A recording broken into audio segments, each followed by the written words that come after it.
പുതിയ വീഡിയോയിലേക്ക് എല്ലാവർക്കും സ്വാഗതം. ഒരു നാടൻ ഒഴിച്ചുകറിയാണ് ഇന്നത്തെ വീഡിയോയിൽ ഷെയർ ചെയ്യുന്നത്. വെള്ളരിക്ക അഥവാ കുക്കുംബർ തൈര് ചേർക്കാതെ എങ്ങനെ രുചികരമായി ചോറിൻ്റെ ബെസ്റ്റ് സൈഡ് ഡിഷായി തയ്യാറാക്കാമെന്ന് നോക്കാം. അതിനുവേണ്ടി ഇവിടെ എടുത്തിരിക്കുന്നത് നിരവധി ആരോഗ്യ ഗുണങ്ങളടങ്ങിയ ഒരു വെജിറ്റബിളായ വെള്ളരിക്കയാണ്. ശരീരഭാരം കുറയ്ക്കാൻ ശ്രമിക്കുന്നവർക്ക് ഡയറ്റിൽ ഉൾപ്പെടുത്താൻ പറ്റിയ വെജിറ്റബിൾ. ഇതിനോടൊപ്പം എടുത്തിരിക്കുന്നത് ഒരു പച്ച മാങ്ങയുമാണ്. ഇത് രണ്ടും കൂടി ചേർത്തുണ്ടാക്കുന്ന കറി ഇഷ്ടമായെങ്കിൽ ലൈക്ക് ചെയ്യാൻ മറക്കരുത്. വെള്ളരിക്കായുടെ പകുതി അതിൻ്റെ സ്കിന്നൊക്കെ കളഞ്ഞ് കഴുകി ചെറിയ കഷ്ണങ്ങളാക്കി പാത്രത്തിലേക്ക് ഇടുക. ഇതിൻ്റെ കൂടെ തന്നെ മാങ്ങായുടെ പകുതിയും അതിൻ്റെ സ്കിന്നൊക്കെ കളഞ്ഞ് ചെറിയ കഷ്ണങ്ങളാക്കി ഇടുക.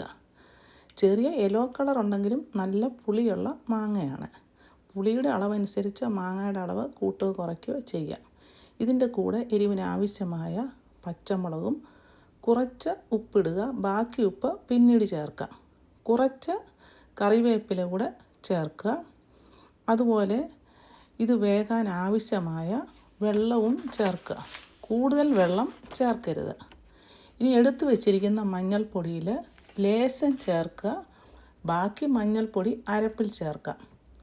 എല്ലാം നന്നായിട്ട് മിക്സാക്കിയിട്ട് മീഡിയം ഫ്ലെയിമിൽ അടച്ചു വെച്ച് വേവിക്കുക. ഈ സമയം ഇതിലേക്കുള്ള അരപ്പിനായിട്ട് 1 കപ്പ് ചിരകിയ തേങ്ങ മിക്സിയുടെ ജാറിലിടുക. കൂടെ ഷാലറ്റ്സോ സബോളയോ ചേർക്കാം. അതുപോലെ 1/2 ടീസ്പൂൺ ചെറിയ ജീരകം, 1 വെളുത്തുള്ളി അല്ലിയും ഇടുക. താല്പര്യം ഇല്ലാത്തവർക്ക് വെളുത്തുള്ളി അല്ലി സ്കിപ്പ് ചെയ്യാം. ബാക്കി മഞ്ഞൾപ്പൊടി ചേർക്കുക. അരയ്ക്കാൻ ആവശ്യമായ വെള്ളവും കൂടി ഒഴിച്ച് നന്നായിട്ട് അരച്ചിട്ട് മാറ്റി വെക്കുക. ഈ സമയം വെള്ളരിക്ക ചെക്ക് ചെയ്യുക.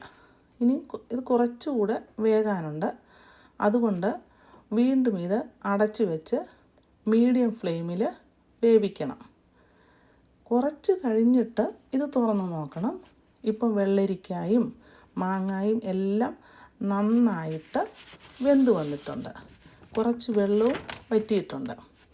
ഇനി ഇതിലേക്ക് നമ്മൾ അരച്ച് വച്ചിരിക്കുന്ന തേങ്ങയുടെ മിക്സ് ഇടണം. തേങ്ങയുടെ മിക്സ് ഇതിലേക്ക് ഒഴിക്കുക. തേങ്ങയുടെ മിക്സ് ഒഴിച്ചതിന് ശേഷം മിക്സിയുടെ ജാറിൽ കുറച്ച് വെള്ളം ഒഴിച്ചിട്ട് അതും കൂടെ ഒഴിക്കുക. നമുക്ക് താല്പര്യമുള്ള കൺസിസ്റ്റൻസി അനുസരിച്ച് ഇത് കൂട്ടുക കുറയ്ക്കുകയൊക്കെ ചെയ്യാം. ഇനി ഉപ്പ് ചെക്ക് ചെയ്തിട്ട് കുറച്ച് ഉപ്പും കൂടെ ഇതിൻ്റെ കൂടെ ചേർക്കുക. തേങ്ങ ചേർത്തത് കൊണ്ട് ഇളക്കിക്കൊണ്ട് ഇരിക്കുക. കുറച്ച് തിളച്ച് വരുമ്പോൾ ഫ്ലെയിം ഓഫാക്കണം. ഫ്ലെയിം ഓഫാക്കിയാലും കുറച്ച് നേരം കൂടി ഇത് ഇളക്കണം.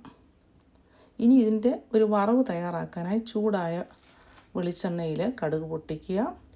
കൂടെ കുറച്ച് ചെറിയ ഉള്ളി ഇട്ട് അതും കൂടെ മൂപ്പിക്കുക. ലേശം ഉലുവാപ്പൊടിയോ ഉലുവായോ ചേർക്കുക. നന്നായി ഇളക്കുക. ഫ്ലെയിം ഓഫാക്കുക. അതിനുശേഷം കുറച്ച് മുളക് പൊടിയും കറിവേപ്പിലയും കൂടി ഇട്ട് ഇളക്കി ഇതും കൂടെ കറിയിലേക്ക് ഒഴിക്കുക. നന്നായിട്ട് ഇളക്കിയിട്ട് ഇതും കൂടെ കറിയിലേക്ക് ഒഴിക്കണം. ഒഴിച്ചതിന് ശേഷം കുറച്ച് നേരം ഇത് അടച്ച് വെക്കുക. ഇനിയും ഇത് തുറന്ന് നോക്കുക. ഇളക്കിയിട്ട് നമുക്കിത് ഉപയോഗിക്കാം. വളരെ ടേസ്റ്റി ആയിട്ടുള്ള ഒഴിച്ചുകറി തയ്യാറായി. ചോറിൻ്റെ ബെസ്റ്റ് സൈഡ് ഡിഷ്. ഈ കറി ഇഷ്ടമായെങ്കിൽ ലൈക്ക് ചെയ്യുക, ഷെയർ ചെയ്യുക, കമൻറ്റ് ചെയ്യുക. സബ്സ്ക്രൈബ് ചെയ്ത് സപ്പോർട്ട് ചെയ്യുമല്ലോ. അടുത്ത നല്ലൊരു റെസിപ്പിയുമായി കാണുന്നത് വരെ ഹാവ് എ നൈസ് ടൈം.